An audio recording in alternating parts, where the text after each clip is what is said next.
Subscribe now and press the bell icon. Never miss an update. Episode की शुरुआत में हम देखते हैं कि बोजी बिस्तर में सोया हुआ दर्द से करा रहा है और कागे उसके पास ही बैठा है। तभी कमरे में एक लेडी आती है। वो बोजी के पास जाती है और उसे हील करने लगती है। फिर कागे वहां से बाहर चला जाता है। रास्ते में उसे बेबिन फिर से पकड़ लेता है। अगले सीन में हम देखते हैं कि किंग बोसे की मौत हो चुकी है और सभी वहां उदास खड़े हैं। तभी राजा का सलाहकार सैंडियो राजा की वसीयत पढ़ता है जिसमें बोजी को उन्होंने अगला राजा चुना है। ये सुनकर सभी चौंक जाते हैं। डायडा इसे सुनकर बिल्कुल खुश नहीं होता। तभी राजा के मुंह से एक अजीब चीज निकलती है जो कि एक शैतान का रूप ले लेता है।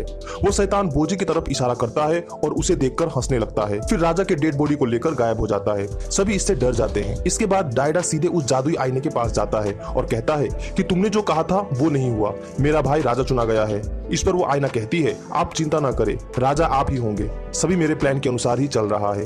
अगले सीन में हम देखते हैं कि लोगों के सामने अगले राजा की घोषणा होने जा रही है।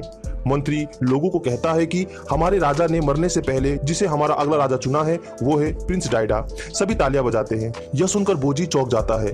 तभी हमें फ्लैशबैक दिखाया जाता है जहां राजा के इस डिसीजन को लेकर रानी ने राजा के खास लोगों के सामने वीटो कर दिया था। वो सोचती है कि बोजी से अच्छा डायडा इस किंगडम को लीड कर सकेगा।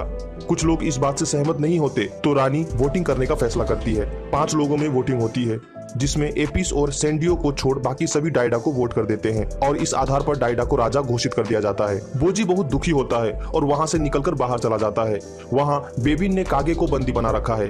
कागे बड़ी मुश्किल से वहां से भागने की कोशिश करता है लेकिन फिर भी बेबिन उसे पकड़ लेता है। बेबिन उससे पूछता है, बताओ यहाँ तुम किसे मारने आए हो और तुम्हें किसने भेजा है?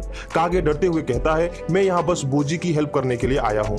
इसके बाद बेबिन बोजी के पास चला जाता है और कागे का ड्रॉ करते हुए उससे पूछता है कि क्या आप इसे जानते हैं? बोजी हाँ में सर हिलाता है और हैंड साइन से कहता है कि ये मेरा दोस्त है। तो इस पर बेबिन कहता है, आपके दोस्त ने बताया है कि वो एक लंबी जर्नी के लिए जा रहा है और वो अब से आपसे कभी नहीं मिल सकेगा। ये सुनकर बोजी काफी दुखी होता है और रोने लगता है लेकिन फिर उसे याद आता है कि कागे ने उसे कहा था कि कैसी भी सिचुएशन क्यों ना आए मैं तुम्हारा साथ नहीं छोड़ूंगा। बोजी को बेबिन की बातों पर विश्वास नहीं होता। उधर डायडा बेबिन को अपने पास बुलाता है और कहता है कि मुझे रैंकिंग ऑफ किंग्स में नंबर 1 का पोजीशन पाना है, इसलिए मैं चाहता हूँ कि तुम उन्हें खत्म कर दो जो भी मेरे राजा बनने के अगेंस्ट खड़े हुए थे। वो बेबिन को एपिस और सैंडियो को मारने के लिए ऑर्डर देता है।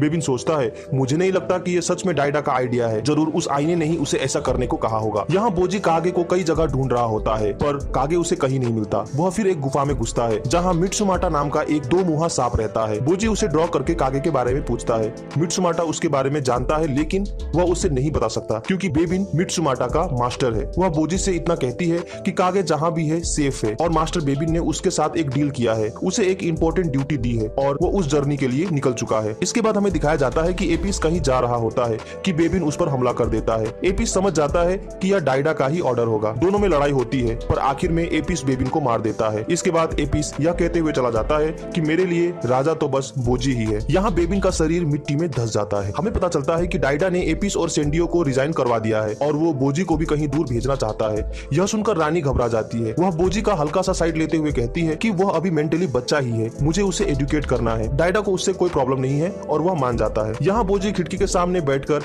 कई बातें सोच रहा होता है। तभी वो डिसाइड करता है कि वो एक लंबी जर्नी करेगा और दुनिया देखेगा। रानी उसे मना कर देती है तो वह घर से भागने का प्लान बनाता है। वह कपड़ों की रस्सी बनाकर किले की खिड़की से उतरने की कोशिश करता है लेकिन रानी उसे उतरते हुए देख लेती है। वह दोरसे को वह रस्सी खींचने को कहती है लेकिन तभी उस कपड़े की रस्सी की गांठ खुल जाती है और बोजी नीचे गिरने लगता है। उसे पकड़ने के लिए रानी कूद जाती है पर दूर से रानी को पकड़ लेता है। बोजे अपने बैग के ऊपर गिरता है लेकिन उसे अच्छी खासी चोट लग जाती है। वो बेहोश हो जाता है। रानी यह देखकर घबरा जाती है और अपने हीलिंग पावर से उसे हील करने लगती है और अपना पूरा जोर लगा देती है। तभी हमें पता चलता है कि एपिसोड की शुरुआत में बोजे को हील करने वाली औरत और कोई नहीं बल्कि खुद रानी ही होती है। आखिरकार बोजी जाग जाता है और रानी कमजोर होकर गिर जाती है। रानी अपने बेड में आराम कर रही थी और याद कर रही थी उस समय को जब उसने पहली बार बोजे से बात की थी। शुरू में बोजे उस पर बिल्कुल ध्यान नहीं देता था क्योंकि वह उसकी दूसरी माँ थी और वह उसे अपनी माँ नहीं मानता था, लेकिन धीरे धीरे उनमें बॉन्डिंग शुरू हुई और प्यार बढ़ने लगा।